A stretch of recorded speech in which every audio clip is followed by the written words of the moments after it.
What's up, everybody? It's your girl La. Welcome back. You know me as Black Girl Marvel. Today's episode of Let's talk about my top 10 Pixar films. Now, this was requested by one of my co-hosts of What Kind of Black Nerdcast Is This? If you have not checked it out, check out our YouTube page. Follow us on all podcasts, media, and check us out and listen to us as well. So, I want to talk about my top 10 Pixar films. Now, as a person who is in love with all things animation, Pixar is up there. And with Disney acquiring Pixar, it's just even better because I love Disney. I love Pixar. I love DreamWorks. I love it all. So these are in no particular order. These are my top 10 Pixar films. Mind you, Pixar only has like 22 films, not including, I think, about 4 or 5 new ones that are supposed to come out in the next couple of years. So they don't really have a lot of films, but the films that they do have are very quality films. So it's very hard for me to even take the 22 and make 10. So what I did was I got a top 10, and then I have like a top 5 like honorable mentions that just was short of like making my top 10 list. So let's start this off. Of course, again, no particular order. This is not from least to like to best to worst, from worst to best. This is just, I'm just throwing them out there. But we're going to start with the OG, Toy Story. That's what we're going to start with. Toy Story was directed by John Lasseter. It came out in 1995, and it was I believe it was the first like CGI'd animated film, I believe. Somebody correct me in the comments if I'm wrong about that, but I think I'm pretty right about that.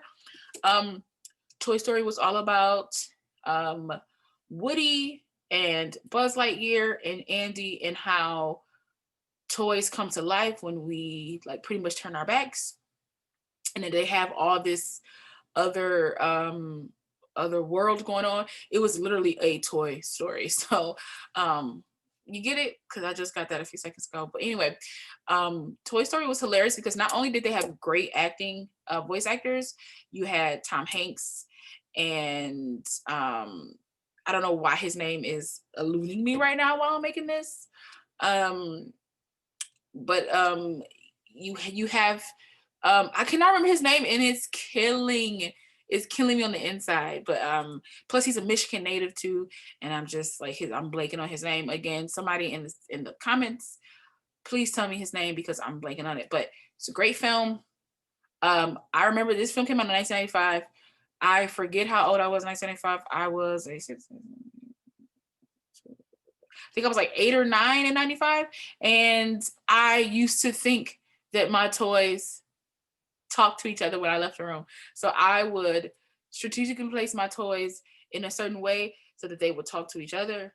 So that when I left the room, they would already be in a certain way. And then I would try to come back in my room to see if they had moved, to see if they were talking. I was a child and I was impressionable, so don't make fun of me. I know everybody else did it too. My second film is going to be like one of my favorite films, which I never really believed this could happen. It came out in 2001, directed by Pete Docter, and it's Monsters, Inc.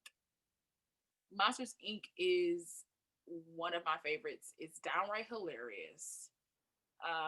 You have John Goodman, you have Billy Crystal. See, I got their names. Could not get my man's name who played Buzz Lightyear, and it's killing me.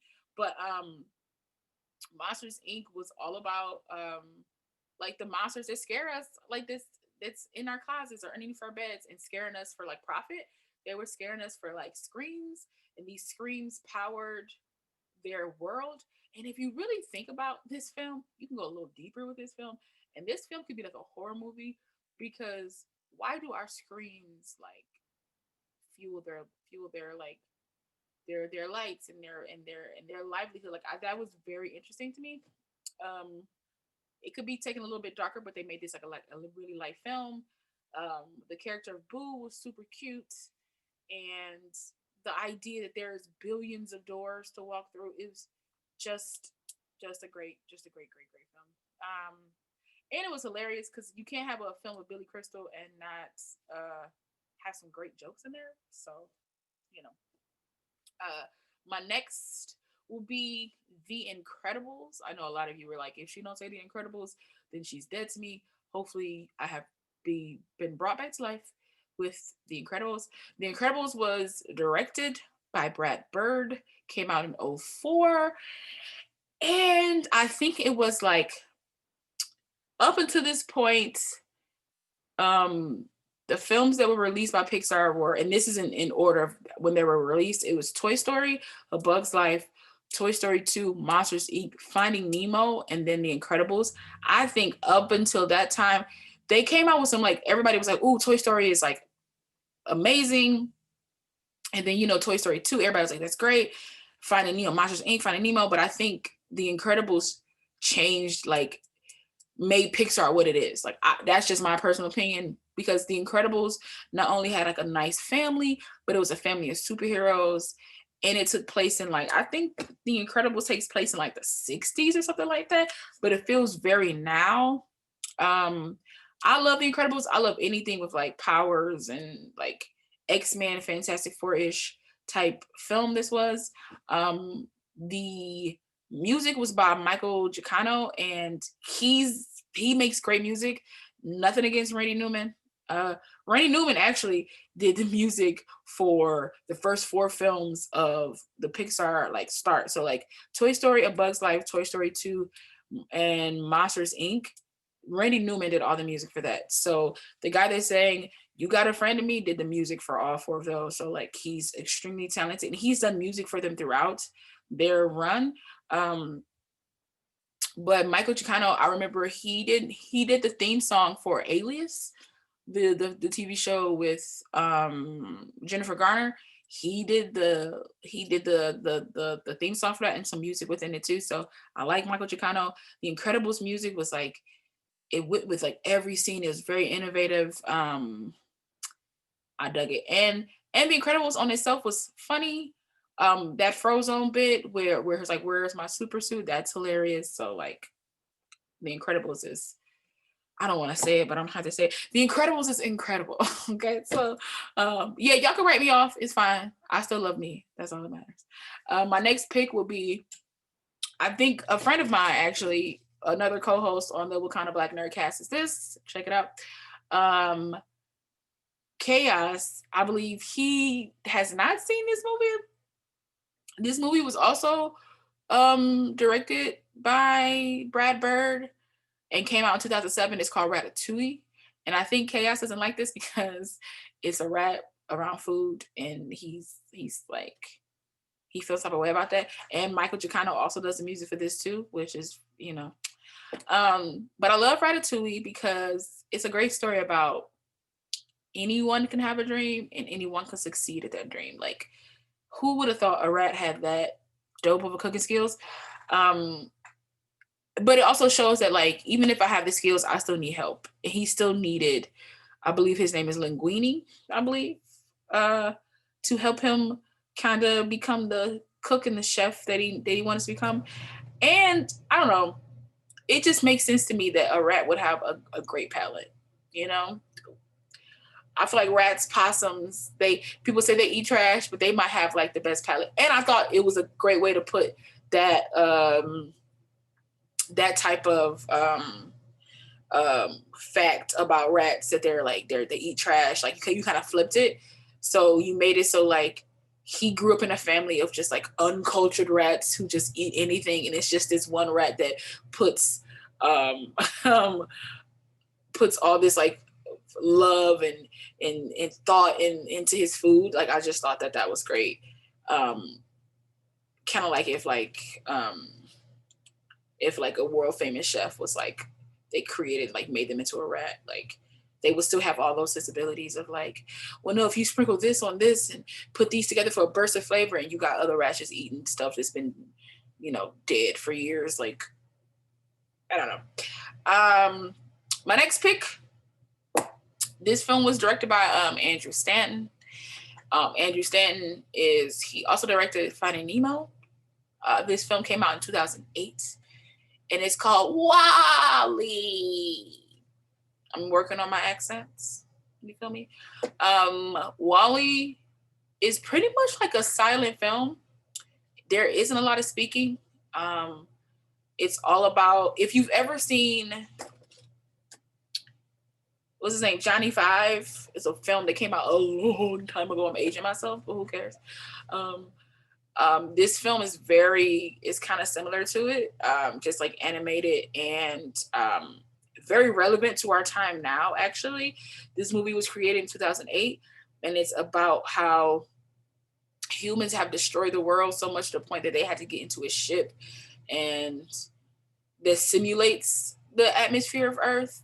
And Wally is a trash machine. I'm guessing he's like a trash compactor that he goes around, collects up trash, makes it into a cube, and sets this cube up. During the way, when he finds things, he has like this his own little home. He finds things and he stocks it up and he puts it, and he watches this old video over and over again. I don't want to ruin it for anybody who haven't seen Wally, even though that movie came out in 2008. You should have seen it, and it has like a little bit of a love story to it too. But it's a great commentary on like the world and what we do. Like when Wally finally finds people, they are extremely obese and overweight. They sit in chairs that move by themselves. They sit in front of screens that at the blink of an eye can just change channels. If you talk to them, food and things are presented to them. Like, this is the world we live in now. We can order Postmates or, on DoorDash. We stream everything, and we do it all by sitting down. So, we ride things to get around. Like it's very relevant today. I would say if you haven't seen it, rewatch it. I'm gonna say if you haven't seen it, watch it. If you have seen it, rewatch it. You will at an older age, you will appreciate it way more. My next film is already a classic. It was directed by Lee Unkrich, and it came out in 2010, and it is called Toy Story 3. Okay. Toy Story 3 is a solid ending to what I will call Andy's story, because we know that we have like a number 4. We have Toy Story 4, and they continue the toys story. But I feel like Toy Story 1, 2, 3 is a solid trilogy of Andy. In Toy Story 3, we say goodbye to Andy. Some of the toys feel like Andy doesn't love them no more. Woody, the ever-present loyal toy. Woody might be the loyalest person of all time. And it makes sense that Tom Hanks will play a loyal character because he played Forrest Gump. And if ain't nobody as loyal as Forrest Gump, I don't want him. You feel me? So Woody believes that, Andy loves them, and he does. So they all go to a daycare. Some mishaps happen at that daycare. Again, this movie came out 10 years ago. And that's crazy to even fathom that came out 10 years ago. If you haven't seen it, go watch it. I don't want to ruin it for anybody, but I mean, I'm ruining some plots. You have like Lotso. We meet Ken finally meets Barbie, and that's hilarious. And you see that Barbie rides for her people. Also, what I love that Toy Story did make Barbie a blonde a little bit, but they also made her sweet and loyal. She's pretty smart, a little devious. I liked it. Everybody's part in that film in Toy Story 3 is when they grip hands at the end and they think they're gonna die, and the music swells because Randy Newman, and they get saved by the 3 aliens, aka Mr. Potato Head and Mrs. Potato Head's kids, because they did adopt those kids. And up until this point, Mr. Potato Head was very Kerchak-like. If you haven't seen Tarzan, I can't help you with that. He was very Kerchak-like, and he didn't particularly care for his kids. But because they saved him, a la Tarzan, now you love me. So anyway, but Toy Story 3 is a solid film. That ending when Woody's like, so long, partner, I'm telling you, it was crazy. All of that. all of that. I was out. I felt like part of my childhood like came to an end. And but yeah, Toy Story 3 was great. My next pick, and this is my seventh pick, I think. Yes, seventh pick. Yeah, this is my seventh. Yeah, it's my seventh pick. This was directed by Mark Andrews and Brenda Chapman, and it came out in 2012. And I know a lot of people like this film, but a lot of people haven't seen this film, and this film is called Brave. Brave. Okay, so up until this point, and I'm gonna get real, like, I'm a feminist and stuff, whatever. But up until this point, okay, we got, up until Brave, we got Toy Story, A Bug's Life, Toy Story 2, Monsters Inc., Finding Nemo, The Incredibles, Cars, Ratatouille, Wall-E, Up, Toy Story 3, Cars 2, and then Brave is the 13th film. Up until this point, we had no female leads. You understand me? No female leads. Okay, then we get Merida out here, Irish beauty, red-haired beauty, showing these dudes that like she can take care of herself, huh? That she'll choose if and when and who she wants to marry. You understand me?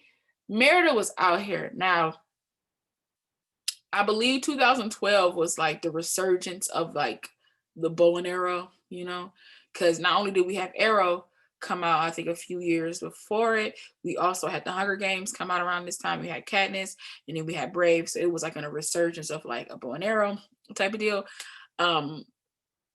Personally, the person that I love with the bow and arrow was Splinter in Teenage Mutant Ninja Turtles 2, Secret of the Ooze. He saved his boys with a wooden bow and arrow, and he was just as felt as Merida or Katniss ever was, or even Arrow ever was. That's all I want to say. But Brave is one of my favorites. It's one of the ones that I go back and I watch because I feel like Pixar really took notice of like the culture of like the Viking type Ireland Irish type culture, and gave it to us. It presented it in a way, of course, it's like a kid's film, but presented it to us in a way that was like you could really understand it. The music was by Patrick Doyle. That I'm telling you, Brave has some of the best music, some of the best scenery drawn. Like Brave is a pretty solid film. Brave is pretty much a film about a mother and a daughter. I'm gonna flip that. Brave is a film about a daughter and a mother and them trying to come to terms, not only with the daughter growing up, but understanding that like, you know, your mother's your mother and you can learn a lot from her and vice versa. It had some elements of like some shock value, some horror, things like that. Funny elements as well. And thoroughly enjoyed that film. Next film, again, this is another film by Pete Docter because he did Monsters Inc. He also directed Inside Out. And the music in Inside Out was by none other than Michael Chicano. And like I said, Michael Chicano was awesome. I'm telling you, go back and watch all these films. And I'm saying like Michael Chicano or Randy Newman. The music is just like beautiful. The music is its own story in a way. But Inside Out, hands down, one of the best films of 2015. Inside Out.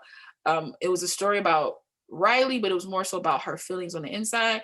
And it broke her feelings down into characters: happy, sad, mad, fear, disgust. I honestly, it was like a therapist, and I would have to like research this film a little bit more to see how but it was like, this was like a therapist film. This film helped me understand some stuff. I was like, yo, growing up, like you realize that your emotions do mix. Like you can get some happiness from some sadness, or you can be angry and flip to happy, or your sadness can turn into anger. Like, I don't know. This film just, I think it's one for the ages. I think it's really smart. It's really smart I can't even speak. It's a smart film done well. Again, has some funny elements to it, has some humor, um, but then it also has a lot of truth about how we as people sometimes like specifically for our parents, we hold back our emotions or we hold back our feelings for loved ones to make them feel better, but in turn it just makes us feel better and then we just blow up. And that's essentially what the character of Riley did, because she was trying to be everything her parents wanted her to be, okay with everything, and her life had changed and kind of went upside down. She just she made some bad decisions, and eventually she broke down and she broke, and that's so human. This movie is quintessentially human and I love it. My next pick, another film by Lee Unkrich. Again, Lee Unkrich did he directed Toy Story 3. This movie came out in 2017, so a little recent. Again, music by Michael Giacchino, and it is Coco. Coco. If you didn't see Coco, again, if you ain't seen none of these movies that I'm talking about, something's wrong with you, because Coco is a great film about a young boy who all he wants to do is make music like his grandfather, and there's a big twist in it because who you think is his grandfather is not his grandfather, then he finds his grandfather, and it's beautiful. Okay, not only is the music great in this, but the voice acting is amazing in this. And then I have a thing about movies about grandmothers or with grandmothers in them, because I no longer have any of my grandparents. Both of my grandmothers have passed away. So whenever I see anything with a grandmother, so Coco, Moana, I'm crying. You already got me. I mean, tears, snot bubbles, all that type of stuff. And not only that, like the music's good in it. The scenes, because it takes place during Dia de los Muertos, so like the Day of the Dead. So it's like beautiful, like imagery, colors, like. And again, another film where Pixar has taken a culture and presented it in a very respectful and beautiful way. I'm hoping one of these days we can get something for the African culture. And I mean like Africans and African Americans, since people like to split them and we are fairly different. Because as much as, Princess and the Frog is great, I'm not from New Orleans. That ain't my culture. So I would like something else. Might have to write it myself, but we shall see. But Coco is a great film. If you haven't seen it, you check that out. Next film, and this is number 10. Again, like I said, these are in no order whatsoever, but this is my 10th film. We waited about 14 years for this film to come out. It's directed by Brad Bird, music by Michael Giacchino, because why not? And film came out in 2018, and it is called Incredibles 2. Now, like I said, we waited 14 years for this film, but it was a deserved wait. Okay, I thoroughly enjoyed Incredibles 2. It was essentially kind of the first Incredibles, but what you did was you flipped it on its head. You kind of reversed it. You made it so that the wife was the worker. The wife was the one looking for trouble, looking for things, opposed to the father in the first one looking for everything. And the father who was like stay at home. But also I feel like because this movie took place in like this, I think the 60s, 50s, so 60s, 70s, something like that, like it introduced the idea of women going to work and men staying at home, and men finally seeing how hard of a job women have to go through, because Mr. Incredible had to not only take care of the baby, but emotionally take care of his daughter, and then school-wise take care of his son. So like that's a lot, and that's a lot of what mothers go through. And then Mrs. Incredible, on the flip side, found her zhuzh. I say zhuzh. It's like, so I say zhuzh. Some people say je ne sais quoi. So that's my version of that. But she found out that she's more than just a mother. She's still Elastigirl slash Mrs. Incredible. Because once she got married, she kind of got absorbed into the Incredibles type deal, and she was her own superhero in her own right, and this kind of reaffirmed that, but also showed her that not only can I do this, but I love my family and I love being in this world. Also, we got to see Jack Jack's powers expand from the animated short of the first one and a little bit of the ending of the first one. All in all, like this one had really good jokes, really good villain that came out of nowhere, great voice acting per usual.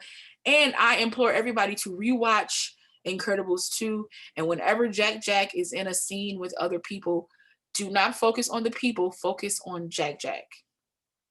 I challenge everyone to do that and then come back into the comments and tell me what you see, because you will see a lot of things that you don't remember because nobody pays attention to babies and nobody pays attention to backgrounds when they watch stuff. You pay attention to the person that's talking, and that's good the first round of watching it, but the second, third, fourth, fifth, start watching stuff in the background. You'll start picking up on stuff and seeing things that like you would normally see if you didn't do that to begin with. But that's my top 10 list. Toy Story, Monsters Inc., The Incredibles, Ratatouille, WALL-E, Toy Story 3, Brave, Inside Out, Coco, Incredibles 2. That is my top 10 Pixar films. And like I said, I have an honorable mentions. I have 5 honorable mentions. And I'm just going to run through these. I'm not going to tell you like who directed it and who, did the music. 9 out of 10 is either Michael Giacchino or Randy Newman. But you could check these on your own. My top 5 honorable mentions are as follows. Up came out in 2009, beautiful film. Monsters University came out in 2013, hilarious film. Like monsters in a college life, can't go wrong. 3 is The Good Dinosaur, came out in 2015. I really don't think a lot of people paid attention to this film. It's such a pretty film. It's about a dinosaur. I'm gonna tell you a little about this one. It's about a dinosaur and a young cave boy that gets lost. They both get lost and come together and make the best of a bad situation and come out great. It's such a good film. It's so cute. I literally was in the theaters with other parents and their children, like I was for the majority of all these films, and thoroughly enjoyed this film. 4 will be Toy Story 4. I like to keep Toy Story 4 separate from the first trilogy because it is different. You don't get Andy, but you get Bonnie, but you kind of still don't get Bonnie a little bit. And it's strictly about the toys. And it's honestly, this is like Woody's vehicle, and it shows how much Woody has changed from the first one and how much he's grown. And I didn't think I was going to like this film because I was so attached to the first 3. I made myself watch this film, and I thoroughly enjoyed it. I don't have anything really bad to say about Toy Story 4. It's quite visual, it's quite beautiful, and you get a character from like we haven't seen her since I think maybe Toy Story 2, maybe. We get her back, and it's she's grown too, and it's pretty awesome. And my 5th honorable mention is a recent film came out this year, and it's called Onward. Onward was one of the best films of this year, because it's a story about 2 brothers. I really wish somebody would make a story about 2 sisters, because we always get these stories about 2 brothers or TV shows about 2 brothers. I can make a list of 2 brother TV shows and movies, but I won't do that right now. But Onward is a great story. It takes place like during like fantastical times, so you already had me hooked. Tom Holland, Chris Pratt are in the leads. And it's just a beautiful story about 2 boys wanting to see their father again and reigniting their world of magic. And it's just beautiful. And I implore everybody to go check it out. But that's my top 10 Pixar films with my 5 honorable mentions. I want to thank everybody for checking me out and listening. And hopefully I put some of your favorites in there. If I didn't, hit me in the chat, put down your favorites, tell me what you like, what you didn't like. Again, it's been BlackGirlMarvel. See ya.